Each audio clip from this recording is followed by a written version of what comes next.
Nanti dengan sistem si Akbar ini insya Allah akan lebih lengkap, lebih valid, ya kan? Dan lebih clear sehingga bisa berguna untuk kepentingan-kepentingan lain, tidak hanya untuk kepentingan pemilu. Ini dia 4 bincang-bincang asik soal pemilu dan segala pernak-pernik. Biar kamu ngerti dan gak malu-malui. Ngerti hakmu dan paham kewajibanmu. Asik! Halo, Assalamualaikum warahmatullahi wabarakatuh. Assalamualaikum. Ya, selamat berjumpa lagi pemirsa di podcast KPUM, Podcast Komisi Pemilihan Umum Kota Medan. Oke, jadi hari ini ada saya Kiki sama Kak Wulan. Di podcast kita kali ini kita sudah kedatangan dua abang ganteng. Ini oke, kita kenalan dulu nih, ada Bang Parsadaan Harahap SPMSI. Ya, Halo Bang. Selamat pagi semuanya. Iya, selamat Makasih pagi. Kiki sama Wulan ya. Iya, ganteng Salam kan kenal. pemirsa. Ada lagi nih Bang, kita satu lagi yang ganteng nih, Bang Herdensi dari Ketua KPU ya, Provinsi Sumatera Utara. Alhamdulillah. Makasih. Assalamualaikum. Waalaikumsalam. Assalamualaikum warahmatullahi Hadir kali ini petinggi semua kayaknya. Iya. Ya. Agak grogi jadinya, Mbak. Agak grogi ya. Jadi Bang Parsadaan kan ini sebagai anggota KPU RI, Ketua Divisi Sumber Daya Manusia, Organisasi Pendidikan dan Pelatihan dan Penelitian Pengembangan KPU RI. Ya, baru nyampe hari ini Bang di Medan. Oh, udah satu malam. Ini hari kedua. Oh, ini hari kedua ya. Rencana mau ke kabupaten setelah podcast ini. Mau ke kabupaten Supervisi keliling ke lagi ya? kabupaten yang ada di Sumut. Yang ada di Sumut ya. Banyak nih ya. Monitoring selama pelaksanaan pendaftaran PPK. Ya, pembentukan badan ad hoc, di supervisi, di monitoring. Iya. Jadi sebagai informasi nih teman-teman pemilih, Bang Parsa lah ya, enak manggilnya Ya, Bang gitu ya. aja lah, Parsa. Bang Parsa ini lahir dan dibesarkan di Medan loh. Anak Medan ya? Anak Anak Medan. Jadi beliau ini menghabiskan masa pendidikan mulai dari tingkat SD sampai SMA itu di Medan. Iya. Welcome home lah ya Bang ya. Iya. Bahasa Batak kami.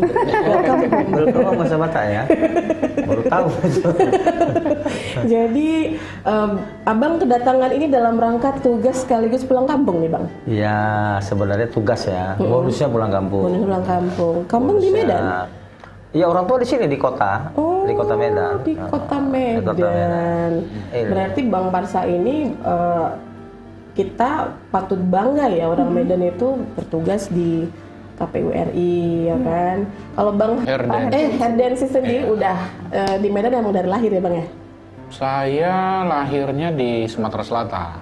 Waduh, Palembang ternyata. Besarnya di Sumatera Selatan. Kemudian ya tersesat di Kota Medan. Tersesat di Kota Medan. Mau kontak kita bikin sesat Kak ternyata. Iya, udah lama berarti Bang ya di Medan ya? Sudah, saya tahun 96 sudah di Medan. Di KPU sendiri? Kalau di KPU, saya pernah di KPU Medan 2016 sampai 2018. Kemudian sekarang di KPU Provinsi. Oke. Kalau gitu berarti memang udah banyak ya Pengalaman pengalamannya. kepemiluan Iya. sebagai penyelenggara. Iya benar sebagai Masih kalah jauh dibanding Pak Parsa. Enggak lah. Kelihatannya Beda-beda bertahun-tahun tipis ya saja. kita ini ya. Beda-beda tipis saja, Kiki. Jadi udah hunting kuliner belum Bang? Hah? Udah hunting kuliner? Rencananya nanti Pak Ardensi mau bawa setelah keliling kabupaten. Jadi kerja dulu, Baru makan kuliner hunting ya? kuliner. Sekalian ya? Jangan dibalik, hunting dulu baru kerja, nggak boleh. Kerja yang utama, Mbak. Ya, tugas laksanakan Iya. dulu. Kayak kota berikutnya yang menjadi hometown Bang Parsa ini Bengkulu. Ya, betul. Ya, Bengkulu ya. Mungkin karena di sana kuliahnya. Iya. S1, S2. Iya, jadi setelah tamat SMA tahun 91, saya kan ikut dulu namanya UMPTN. Milih juga di sini tapi nggak lulus. Oh. Lulusnya di Bengkulu. Sama kita. Sama ya? Sama. Baru tahu sama kita. Pak, ngomong-ngomong kita bilang UMPTN ketahuan ya nomornya ya. Oh iya. Lah, bayangin aja angkatannya 91. Iya, Pak ya. Mungkin udah apa ya, bukan lagi milenial ya, kolonial udah masuk. Iya. Nil gitu ya, Pak. Generasi ya. Generasinya udah sebelum kita ya. Iya, jadi kuliah di sana. Oke, kuliah. kuliah di Ini sana. berkarir sebagai penyelenggara pemilu, Ya, Pak saya ya. ke kuliah. Karena rencana mau kuliah aja. Mau balik lagi ke Medan. Nah rupanya banyak faktor sehingga kemudian saya beraktivitas di Bengkulu, kemudian menjadi penyelenggara juga. Saya pernah di KPU 2 periode di Provinsi Bengkulu, pernah di Bawaslu 2 periode di Provinsi Bengkulu, baru kemudian sekarang alhamdulillah bisa menjadi anggota KPU RI. Alhamdulillah. Berarti keluarga di sana semua ya? Keluarga di sudah pindah di Jakarta. Semua ya ke Jakarta. Oke. Sudah pindah. Oke, kalau Abang udah lama Bang di KPU? Ya itu 2016 ya. 2016 di ya. KPU Medan, 2018 sampai sekarang di KPU Provinsi Sumatera Utara. Ya udah cukup lama ya. Cukup lama. 6 tahun 6 tahun ya Bang ya? kurang lebih. Iya. Berarti banyak dong pengalamannya nih. Wah, udah luar biasa kalau pengalaman. Sering berarti Bang Her turun? Kalau kita mesti memang begitu ya, karena kita di KPU Provinsi, salah satu fungsinya kan monitoring, supervisi, kemudian pengawasan terhadap KPU Kabupaten Kota.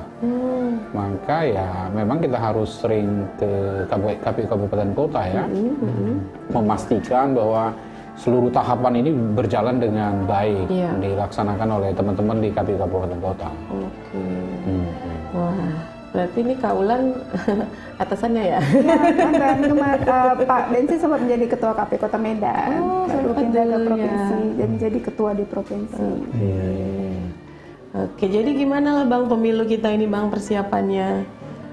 Ya sebenarnya kan kalau dari sisi persiapan kan sudah banyak ya tahapan yang kita lakukan. Nah yang lagi berjalan ini adalah verifikasi pendaftaran ya dan verifikasi partai politik. Ini lagi berjalan, verifikasi administrasinya sudah. Nah ini sudah mau masuk di verifikasi faktual ya, dukungan partai politik. Yang ada itu lokusnya adalah di kabupaten kota dan di provinsi. Nah terkait dengan prosesnya ini sudah masuk tahap akhir untuk perbaikan dukungan atau perbaikan anggota partai politik. Sekarang sudah masuk tahap di akhir ya. Kemarin sudah tahap 1, perbaikannya sekarang mereka melakukan, terus dilakukan lagi verifikasi. Nah kemudian yang kedua, kita sekarang lagi melakukan perekrutan penyelenggara kita di tingkat ad hoc ya. Ini akan berkelanjutan simultan dari tanggal 20 November sampai nanti di 16 Desember kita proses perekrutan badan ad hoc kita di jajaran kecamatan yang kita sebut nomenklaturnya itu PPK. Baru setelah itu nanti lanjut ke proses perekrutan PPS. Ini kita lakukan perekrutan dalam rangka salah satunya memang perintah undang-undang harus membentuk jajaran ad hoc itu sekaligus menghadapi tugas yang terdekat setelah mereka terbentuk adalah proses verifikasi dukungan untuk calon perseorangan atau DPD. Iya, yang mendaftar perseorangan ya Bang ya. Iya, kan ada calon perseorangan, ada calon, kita kan dua nih. Iya, ada peserta dua. pemilu kan dua, partai politik Sama perseorangan. dan calon perseorangan DPD. Seperti itu. Nah, Pak, untuk rekrutmen badan ad hoc ini kan ada hal yang baru nih ya Mbak ya. Ya. Ada Apa Syakba.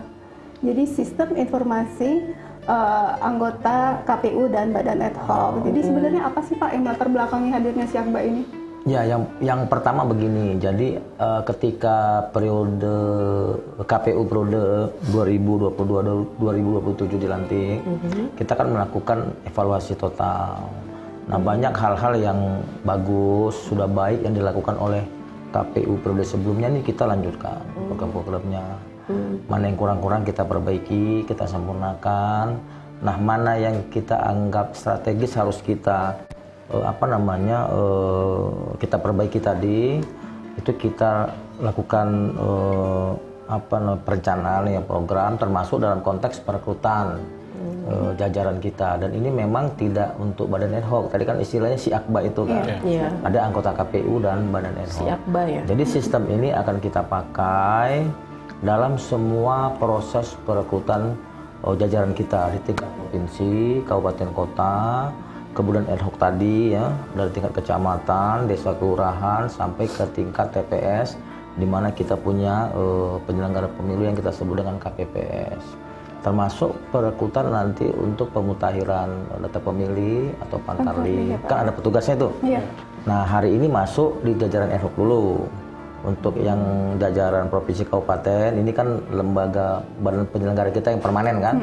Ini nanti yang terdekat itu masa jabatannya itu nanti berakhir di bulan Mei 2023. Maka perintah undang-undang itu 5 bulan sebelum harus dilakukan perekrutan. Jadi kita estimasi itu sekitar awal tahun ya, Januari baru kita lakukan proses persiapan pembentukan tim sel, proses pendaftaran dan lain sebagainya itu. Nah, untuk badan ad hoc ini kenapa kita pakai si Akba tadi? Termasuk yang untuk permanen, karena salah satu hasil evaluasi kita ternyata database terkait dengan jajaran kita itu tidak sempurna atau belum sempurna. Jadi banyak database kita yang hilang atau database kita yang kemudian mungkin ketika kita butuh dalam proses PAW ya, dalam proses pergantian antar waktu tadi, data-datanya tidak lengkap. Kemudian juga memang harus kita akui kita tidak punya data yang real. Sebenarnya jajaran kita ini kalau mau di klaster misalkan pendidikannya apa begitu, kemudian usianya apa, pengalamannya apa, itu datanya tidak pernah kita olah menjadi data yang matang atau kalau kata orang Medan itu masak. Nah, bukan masak donubi ya. Masak. Enak itu Bang. Nah, karena apa? Karena kan pemilu ini kan sebuah sirkulasi pergantian kepemimpinan yang sudah menjadi konsensus kita secara nasional. Nah, ternyata data-data yang kita miliki itu, yang saya bilang dalam tanda kutip belum masak tadi, ketika dibutuhkan untuk kepentingan penelitian, untuk kepentingan ilmiah, untuk kepentingan akademik, kita ternyata tidak punya data yang lengkap. Sementara kan proses pemilu ini kan dibiayai oleh APBN, oleh uang negara. Nah, ketika misalkan untuk kepentingan tadi, itu kan sebenarnya harus kita support. Karena apa? Karena kan pemilu ini kan peristiwa politik dan peristiwa hukum. Maka kemudian sangat dimungkinkan untuk menjadi objek penelitian, objek kajian. Mungkin ada orang yang mengambil strata 3, strata 2 atau strata 1. Nah, ini kita punya data nanti dengan sistem si Akba ini insya Allah akan lebih lengkap, lebih valid ya kan? Dan lebih clear sehingga bisa berguna untuk kepentingan-kepentingan lain, tidak hanya untuk kepentingan pemilu saja. Kalau untuk kepentingan pemilu sudah pasti internal kita. Cuma untuk internal ya, Mbak. Ya, karena selama ini saya sih mikirnya centralized data KPU gitu untuk kepentingan KPU aja, ternyata enggak ya. Arahnya juga keluar gitu kepentingan masyarakat secara umum, terutama akademisi ya Pak ya. Kepentingan pengolahan data. Pengolahan datanya. Jadi badan apa aja sih yang badan ad hoc apa aja yang didaftarkan melalui si Akba ini? Ya, jadi tadi kan saya katakan di awal bahwa semua perekrutan jajaran kita, baik yang sifatnya permanen ini kan ada 2, ada KPU provinsi dan perekrutan KPU kabupaten kota untuk permanen. Nah, yang jajaran ad hocnya tadi mulai dari tingkat kecamatan PPK, tingkat desa kelurahan PPS, sampai nanti ke tingkat TPS, teman-teman KPPS, termasuk perekrutan badan penyelenggara ad hoc di luar negeri. Kita punya juga itu PPLN, KPPSLN. Itu nanti kita rekrut semua dengan menggunakan sistem si Akba ini. Makanya dia tadi kan disampaikan anggota KPU dan badan ad hoc. Jadi terangkum semua di semua proses perekrutan kita.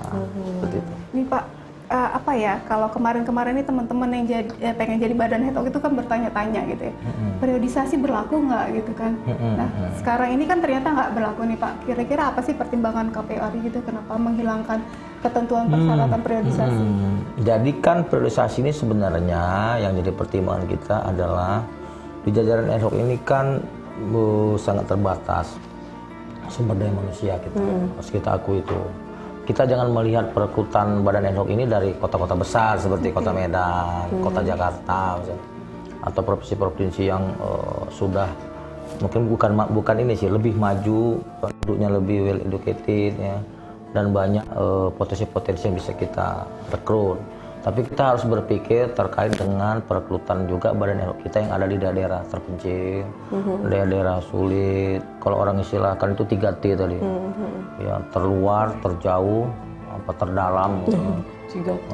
Itu 3T, aksesnya susah, kemudian geografisnya sulit. Nah, ini juga kan harus ada, karena perintah undang-undang itu di semua level tadi harus ada penyelenggaranya. Baik itu yang 3T tadi maupun yang tidak. Nah, makanya kita melihat kita coba mengkreasikan tidak ada batasan itu agar mempermudah teman-teman untuk merekrut. Termasuk juga kan dalam hal ini kan kita juga harus memperhatikan juga tetangga sebelah kita, bukan hanya kita yang mau ad hoc, ada teman-teman Bawaslu, itu kan perlu SDM. Nah, jadi dalam situasi di lapangan ini menjadi kajian kita seperti itu, sehingga bisa terekrut yang kita harapkan. Nah, jadi teman-teman yang sudah 2 periode, tapi tidak mengistimewakan ya mereka, kan itu kan kita anggap sudah punya pengalaman, sudah punya kemampuan, selagi mereka masih berintegritas, masih berminat, saya kira baik sekali kalau masih mau bergabung menjadi penyelenggara, walaupun tidak menutup kemungkinan untuk potensi-potensi yang lain, karena ini kan seleksi terbuka ya, seleksi terbuka, ada proses, tentunya penilaiannya akan dilakukan secara objektif, ya, termasuk juga ujiannya kita menggunakan ujian tertulis berbasis IT atau komputer. Ini dalam kaitan untuk mengimbangi, kita sudah menggunakan sistem pendaftaran menggunakan Siakba yang memudahkan itu perekrutannya, dan kita akan dapat data valid. Masa kemudian nanti seleksinya masih manual, terus kan tidak balance, ya, tidak balance kan. Kita harus komit untuk memakai teknologi-teknologi yang memungkinkan dalam rangka proses perekrutan dan pengembangan SDM kita ke depan. Mengikuti perkembangan teknologi. Iya, wajib itu. Iya. Oke, kalau tahapan yang sedang dilakukan sekarang pemilihan panitia ya, panitia pemilihan kecamatan, PPK ya, benar ya Bang ya.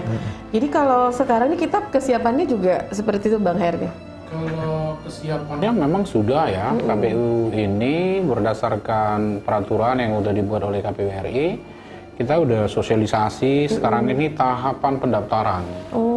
Setelah pendaftaran nanti ada verifikasi administrasi, baru pengumuman yang lulus administrasi kan.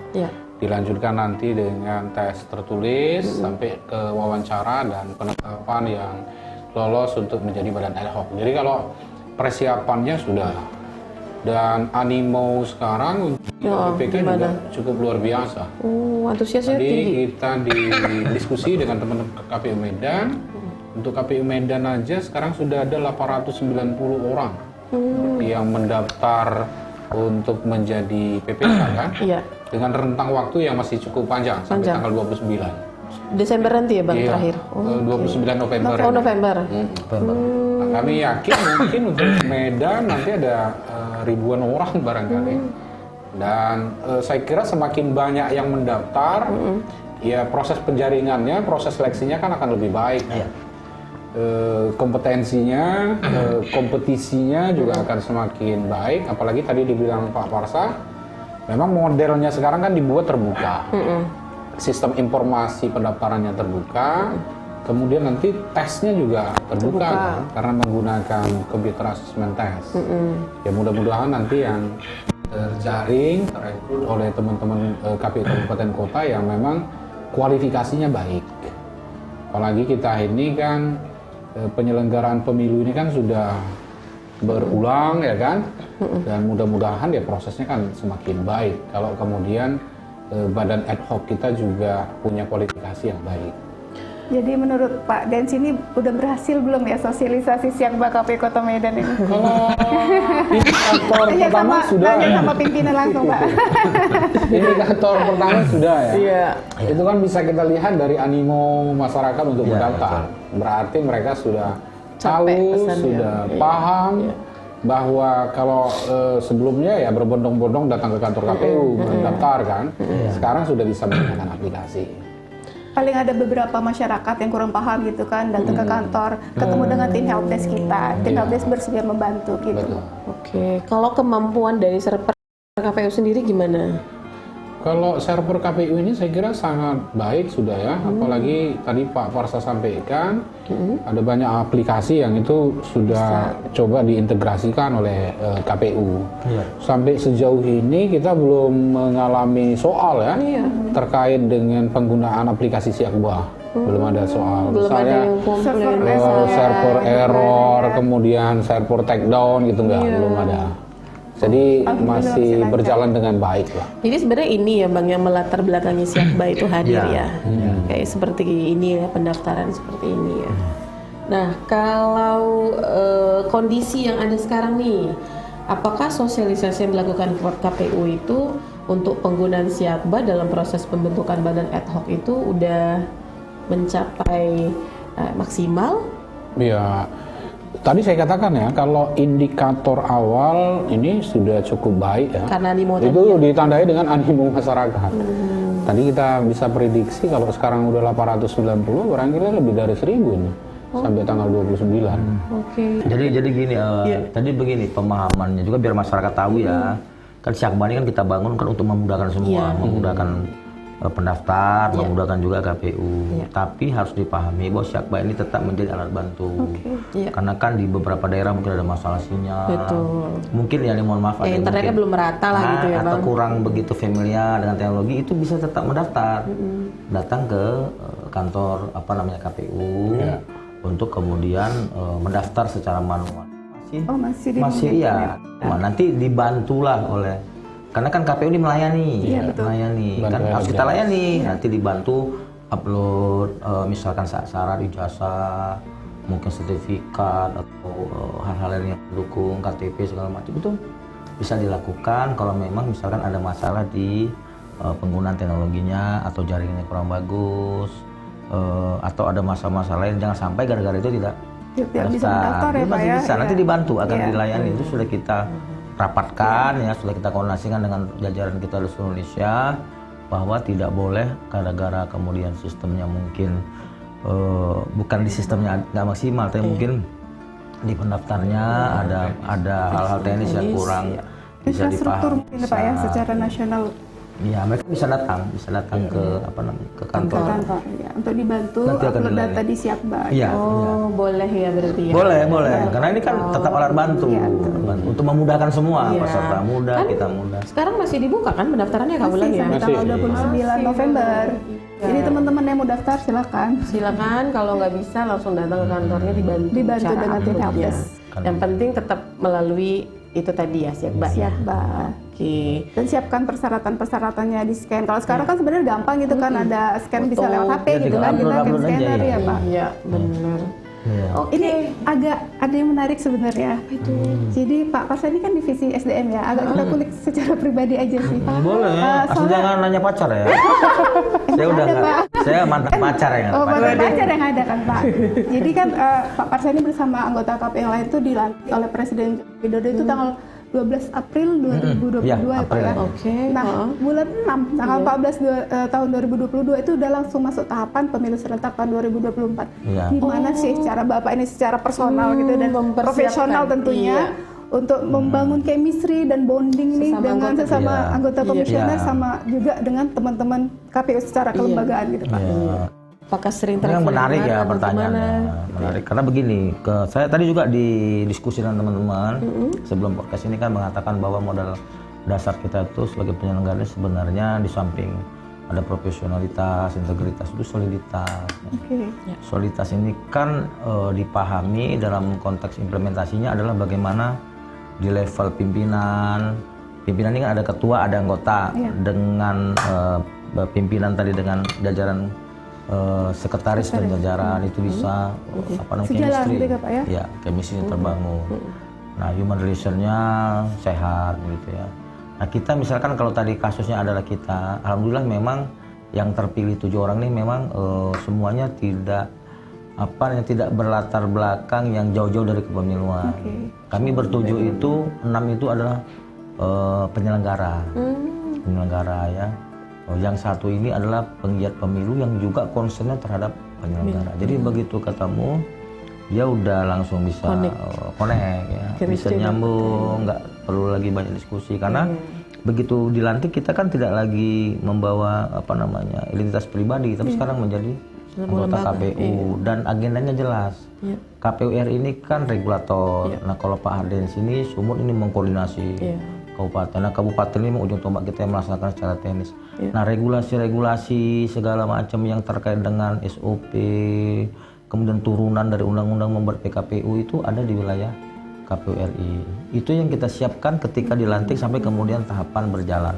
Bahkan sampai hari ini juga masih melakukan itu beberapa tahapan yang akan datang ya. Nah, regulasi ini penting, itu bagian kerja utama dari KPU, di samping tugas-tugas yang lain, untuk memastikan bahwa ada panduan. Karena memang perintah undang-undang itu kan setelah undang-undang ada PKPU namanya, ya kan, peraturan Komisi Pemilihan Umum, itu kan yang buat. Nah, inilah yang menjadi pegangan, ya, menjadi guidance, menjadi instrumen bagi teman-teman secara aturan itu di tingkat bawah. Nah, kita bekejaran di soal Jadi PKPU. KPR ini memastikan payung hukum teman-teman di Ya, kabupaten kota ini betul. ada Di bawah undang-undang ya, di bawah betul. undang-undang. Pelaksanaan itu jelas gitu, bisa dipertanggungjawabkan. Yang Medan aja yang kita lihat biasanya sibuk, apalagi yang pusat ya kan. Banget Bener pasti ya Bang banget. Parsa ya. Ya relatif sih sebenarnya, relatif. Ya, pusat kan harus mengelola 34 provinsi kan, Iya. Iya. 514 kabupaten kota. Gimana biar tetap fit, Pak? Ya, Untuk sambung ya. Iya kan? harus monitoring seluruh Indonesia kan, Pak? Minum kopi ya. Oh iya Pak, silakan. Saya secara nggak langsung ya melihat bahwasannya gimana sih biar tetap fit, awet muda gitu kan. Oh, gitu ya. Kan. sebenarnya kan begini, kalau untuk penyelenggara itu memang dia wajib menjaga kesehatan. Karena apa? Karena perintah undang-undang itu, penyelenggara pemilu itu di level apapun itu bekerja sepenuh waktu. Iya. Nah, bekerja sepenuh waktu itu kan harus dipahami secara utuh ya, secara menyeluruh, bahwa semua proses yang kita lakukan ini tentunya kita lakukan karena ini kan tahapan 20 bulan. Terus kita selesaikan. Dan itu memang terasa tanpa adanya dukungan kesehatan memang agak membuat beberapa program mungkin terhambat. Nah, makanya salah satu yang membuat kita itu sehat sebenarnya adalah bagaimana imunitas kita meningkat dalam semua proses kelembagaan kita. Makanya tagline kita nih Pak Rensi tahu, bersama KPU kita bahagia. Nah, kalau sudah bahagia tuh biasanya kan psikosomatisnya hilang gitu kan. Nah, kita memahami pasti nggak mungkin lah capek, berpikir mungkin tanggung jawabnya besar, pasti ada potensi-potensi. Nah, dengan bersama KPU bahagia itu, insya Allah secara alami imunitas kita meningkat. Mindset berarti ya. Tapi tetap harus Ya, yang standar tetap asupan gizi diperhatikan, ya kan? Ya kalau Pak Desi ngopi, ya kan? Kehangatan keluarga dijaga, jangan gara-gara sibuk, gitu ya. ya nggak ketemu sama keluarga itu bisa berpenyakit juga. Psikologisnya nggak seimbang. Jangan stres yang penting berarti. Stres Happy. sendiri. Stres sendiri. Sama KPU kita bahagia, itu memang tagline kita. Oke. Yang terakhir nih pesan mungkin dari Bang Pak Parsa Haden dulu tuh. Bang Parsa Ya. dulu nih Oh, pesan Nancy, ya. untuk warga masyarakat Sumut dan Kota Medan lah Iya. Iya. pesannya. Ya kalau kami sebagai KPU Provinsi, kemudian KPU Medan pastilah berpesan kepada seluruh masyarakat Medan, ayo sama-sama kita kawal pemilu. Ya. Ayo berpartisipasi yang aktif, bukan hanya nanti datang ke TPS, tapi terlibat aktif ya bisa kemudian menjadi penyelenggara di level ad hoc. Bisa PPK, bisa PPS, bisa KPPS, dan sekarang peluangnya sedang dibuka oleh KPU. Jadi silakan mendaftar, kemudian ikut berkompetisi, dan semakin banyak orang yang terlibat, kami kira itu akan semakin baik. Baik, terima kasih Bang Rensi. Pesan dari Bang Parsa? Ya, kalau saya kan pesannya begini kan, pemilu ini sebenarnya kan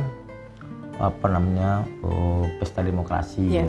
Betul. Pesta demokrasi. Maka kemudian jangan kemudian pemilu ini kita hadapi dengan sedih ya.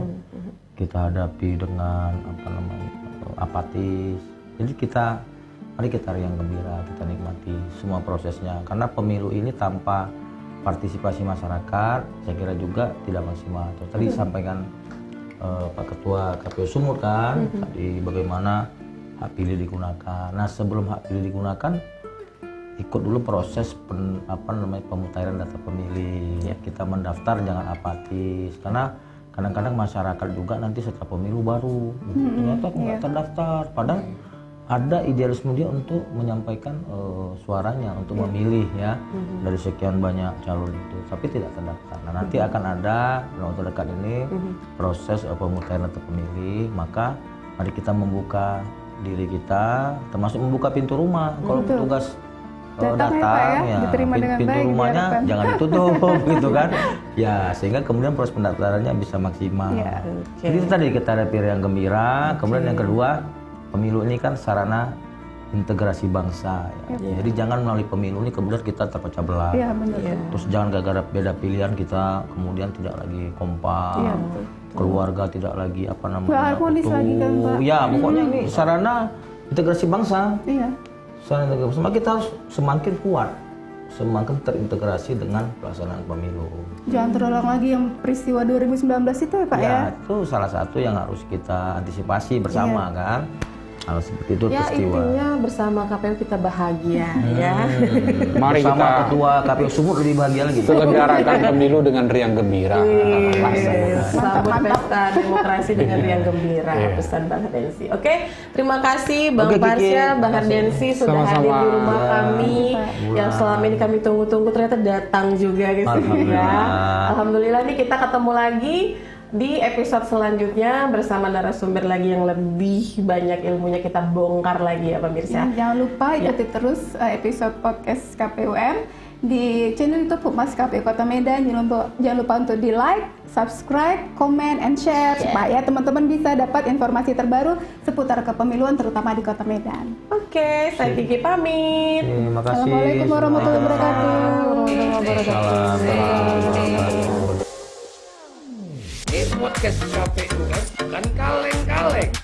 Mau tanya apa saja, boleh. Jangan lupa subscribe, nanti rugi sendiri. Klik loncengnya, dapat info terkini.